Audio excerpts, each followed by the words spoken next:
One heater must be connected to the mains wiring through any fuse. कहता है एक वक्त में एक हीटर लगा होना चाहिए, दो इकट्ठे नहीं लगे होने चाहिए। अच्छा, the current in the circuit with only one heater is 9 ampere.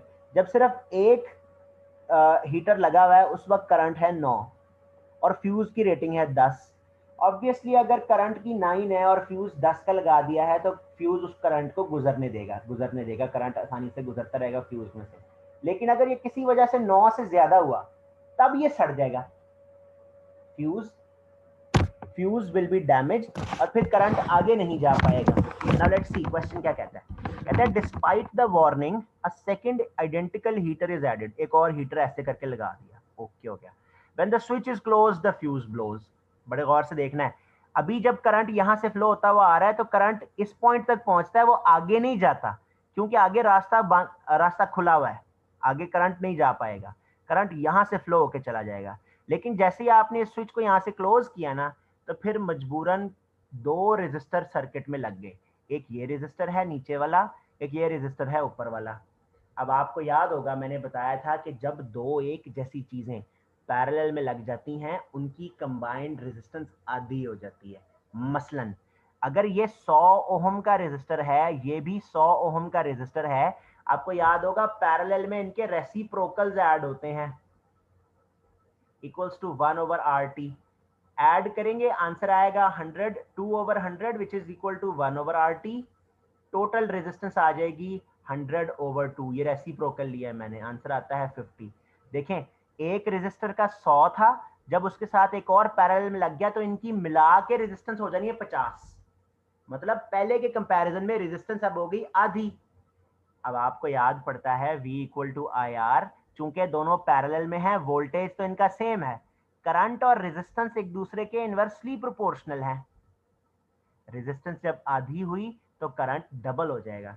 इसका मतलब एक हीटर 9 एम्पेयर करंट ला रहा था, अब दूसरा हीटर जब लग गया तो करंट कितना हो जाएगा, 18 ओहम हो जाएगा, सॉरी 18 एम्पेयर हो जाएगा। पैरेलल में जब एक और हीटर लगा, कंबाइंड रेजिस्टेंस हाफ हो गई तो कंबाइंड करंट डबल हो गया। 9 की बजाय अब पीछे से 18 एम्पेयर आना चाहेगा। अब जैसे ही वो इस 10 में से गुजरना चाहेगा ये फ्यूज तो सड़ जाएगा। अब वो कह रहे हैं हमने इसको हटा के एक 20 एम्पेयर वाला फ्यूज लगा दिया है, यानी अब 18 एम्पेयर जो है वो उसको अलाउ करेगा, यानी अब 20 एम्पेयर जो है अब वो 18 को गुजरने देगा।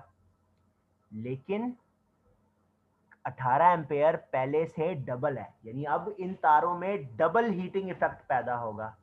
इसलिए आपका करेक्ट आंसर होना चाहिए the circuit wiring connecting to the heaters to the main में ओवरहीट। यानी तारों में से जब बहुत ज्यादा करंट गुजरेगा तो ओवर हीटिंग पैदा होनी शुरू हो जाएगी। अच्छा, 100 कैसे आया बेटा? 100 आया नहीं था, 100 मैंने अज्यूम किया था। मैंने आपको बताया था जब क्वेश्चन में वो कह रहा हो आइडेंटिकल की बात कर रहा हो ना, आइडेंटिकल रेजिस्टर्स, तो हम वैल्यू अज्यूम कर सकते हैं। मैंने वैल्यू 100 अज्यूम की थी, कोई फिक्स्ड वैल्यू नहीं थी। आप 1000 कर लें, आप 500 कर लें, उस हिसाब से लॉजिक विल ऑलवेज होल्ड। ठीक हो गया? Moving on. जी शाबाश, बताएं, बात करें मुझसे। अनस अकील, फातिमा अदनान, बेटा ये होगा यकीनन हसन अदनान होगा। शाबाश शाबाश ऑब्वियसली सर, शाबाश शाबाश ऑब्वियसली। शाबाश। अच्छा ठीक हो गया, नहीं इतना भी ऑब्वियस नहीं। You are challenging my sir intelligence. जी बेटा, जी बेटा। सर इसमें हम आराम से जो है उसको डबल कर दें और वो हाँ 18 आ जाएगा, तो फिर उसका ऐसा नहीं कर सकते बजाय कि इतनी वैल्यूज अज्यूम करने के। नहीं नहीं, मैंने सिर्फ समझाने के लिए की है, मैंने सिर्फ समझाने के लिए की है। जब पैरेलल में लगता है ना तो कंबाइंड रेजिस्टेंस जो है वो हाफ हो जाती है, ये समझाने के लिए मैंने वैल्यू अज्यूम की थी। ठीक है, वरना कोई जरूरी नहीं है। आपको अगर ये बात याद है कि पैरेलल में जब एक करंट जैसे, सर ये हाँ हाँ हाँ इधर, करंट करंट डबल हो जाएगा ना, जो उस बैटरी के पास से करंट आ रहा है वो डबल हो जाएगा जब दो हीटर यही यही तो मैं भी कह रहा हूँ, मैं भी तो यही कह रहा हूँ। चलो भाई। आएंगे। अब अच्छा, ये फिर आपने वैसे वैसे हाँ बिल्कुल मैंने समझाने के लिए किया था और कोई मसला नहीं है। यहाँ पे तो मुझे good night I love you के मैसेज आने शुरू हो गए हैं यार, ऐसे तो ना करो भाई। एक आध क्वेश्चन और देख लेते हैं, फिर आज के लिए हम यहीं पे ब्रेक लेंगे। लिखा हुआ है सर ये डायग्राम। अली गफूर के मैसेज आ रहे हैं, आप ना फिक्र करें।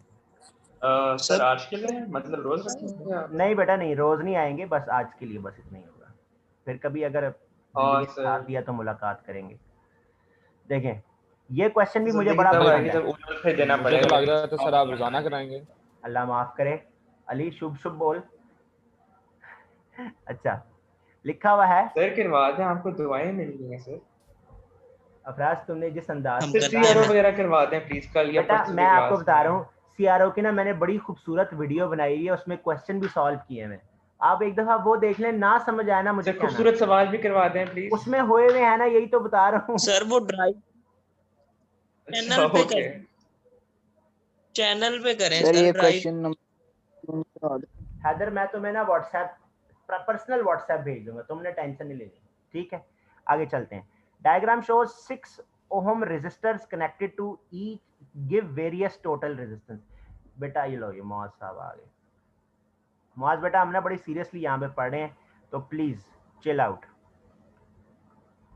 अच्छा क्वेश्चन कह रहा है कि 6 ओम रेजिस्टर लगे हुए हैं, 6 ओम के 3 रेजिस्टर लगे हुए हैं। ओके हो गया। जब सीरीज में लगे होते हैं ना तो उनकी कंबाइंड रेजिस्टेंस लार्जेस्ट होती है, कंबाइंड लार्जेस्ट। और जब पैरेलल में लगे होते हैं तो कंबाइंड स्मॉलेस्ट होती है। ये बात याद रखनी है। बाकी जो मर्जी कॉम्बिनेशन बन जाए, उनकी रेजिस्टेंस हमेशा सीरीज वाले से छोटी होनी है, पैरेलल वाले से ज्यादा होनी है, अगर वो वही 3 रेजिस्टर हैं तो। 6 ओम रेजिस्टर है, इसका 6 है, इसका 6 है, इसका 6 है, कंबाइंड हो गई 18 ओम्स। और जब ये 6, 6 और 6 वाले पैरेलल में लगे हैं तो आपको इसकी एक मैंने ट्रिक बताई थी।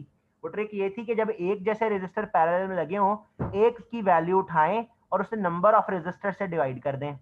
आंसर आ गया 2 ओम्स। यानी इस कॉम्बिनेशन की रेजिस्टेंस है 2 ओम्स, इस कॉम्बिनेशन की रेजिस्टेंस है 18 ओम्स।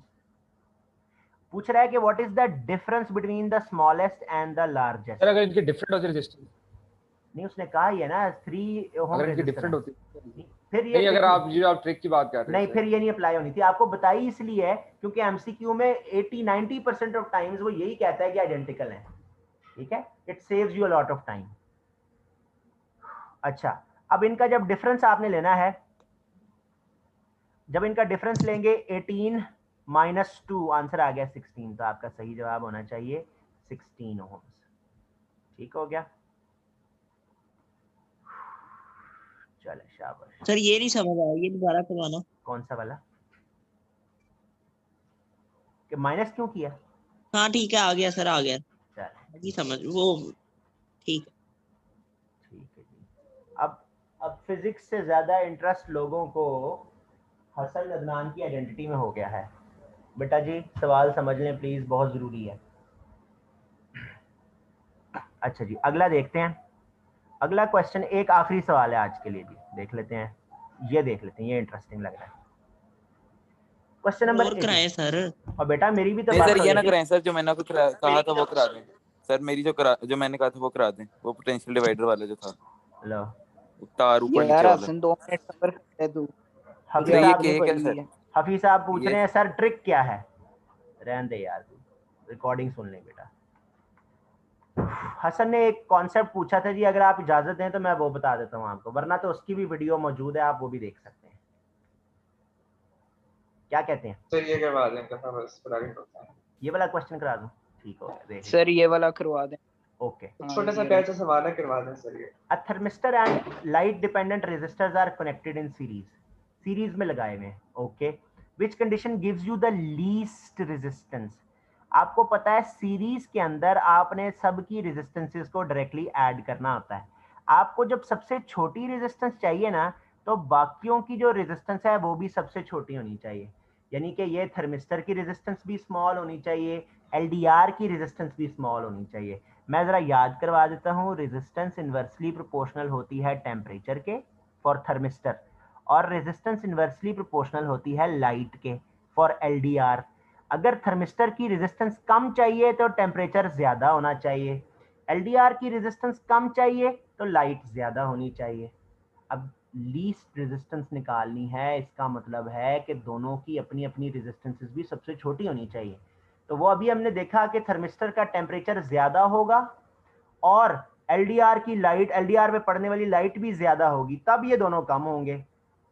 तो आप चूज कर लें हॉट एंड लाइट, आपका आंसर डी होना है।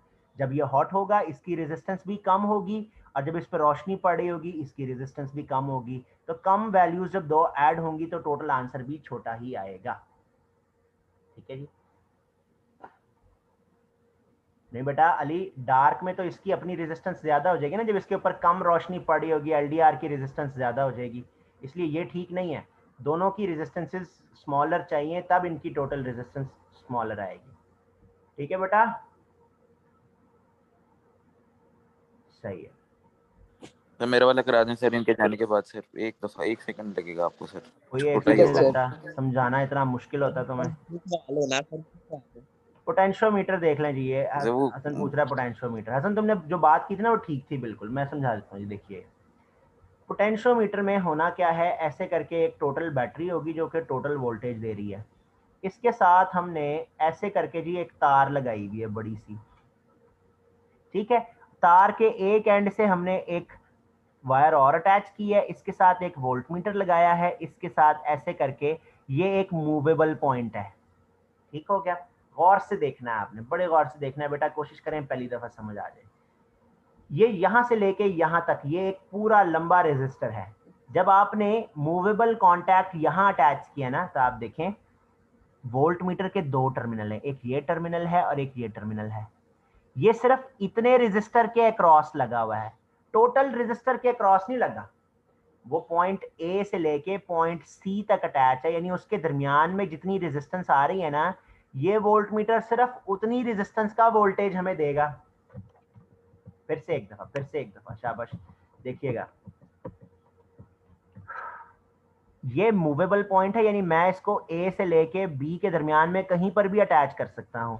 ये पॉइंट जिधर अटैच हो गया ना तार के साथ, रेजिस्टर के साथ, वो रेजिस्टर को दो पार्ट्स में डिवाइड कर देगा। एक पार्ट हो जाएगा AC, एक पार्ट हो जाएगा BC। ये जो वोल्ट मीटर है ये A और C के दरमियान में लगा हुआ है। अगर इसकी लेंथ छोटी है तो वोल्ट मीटर की रीडिंग छोटी होगी। अगर आप इसको यहां से उठा के यहां अटैच कर दें, इधर अटैच कर दें, तब आप देखें पहले के कंपैरिजन में ज्यादा लंबी रेजिस्टेंस अब मौजूद है A और C के दरमियान में। ठीक है जी। तो जब पहले के कंपैरिजन में आप ज्यादा रेजिस्टर का ज्यादा हिस्सा मौजूद है, तो अब वोल्ट मीटर के ऊपर इतने लंबे रेजिस्टर, जो इतनी लेंथ ज्यादा हो गई है, उसमें यूज होने वाला वोल्टेज इसके ऊपर नजर आएगा। पहले के कंपैरिजन में इसकी रीडिंग हो जाएगी ज्यादा। तो आप इसको जितना ज्यादा B के करीब ले जाएंगे, ऐसे करके अगर अटैच कर दिया, तो फिर ये वोल्ट मीटर इस पूरी तार की अपनी सारी की रेजिस्टेंस में इस्तेमाल होने वाला वोल्टेज दिखाएगा। यानी कि जब ये C वाला पॉइंट A के करीब था तो उसकी रेजिस्टेंस थी छोटी, इतने पोर्शन की रेजिस्टेंस है छोटी, तो इसमें कम वोल्टेज इस्तेमाल हो रहा होगा, तो वोल्ट मीटर की रीडिंग छोटी होगी। लेकिन आप जैसे जैसे इसको स्लाइड करके इस तरफ लेके आएंगे ना, रेजिस्टर जो वोल्ट मीटर है वो ज्यादा बड़े पोर्शन के अक्रॉस अटैच होता जाएगा, ज्यादा बड़े पोर्शन के अंदर ज्यादा बड़ा वोल्टेज इस्तेमाल होगा, तो वोल्ट मीटर की रीडिंग भी बड़ी होती जाएगी। जी हसन साहब, कुछ समझ आई बात?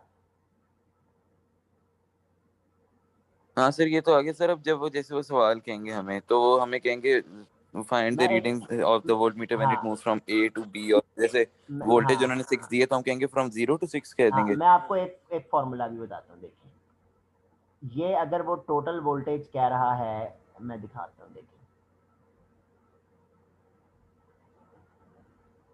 A से B तक अगर टोटल वोल्टेज है 12 वोल्ट, जब ये वाला पॉइंट A पे अटैच होगा ना, तो देखो वोल्ट मीटर के दोनों पॉइंट एक ही जगह पे कनेक्ट हो गए, तो वहां पर तो कोई पोटेंशियल डिफरेंस ही नहीं होगा, तो वोल्टेज की रीडिंग आएगी 0। आप जैसे जैसे इसको मूव करके B तक लेकर आएंगे, तो फिर देखो सारे का सारा रेजिस्टर जो है वो टर्मिनल के वोल्ट मीटर के दोनों टर्मिनल के दरमियान में लग गया।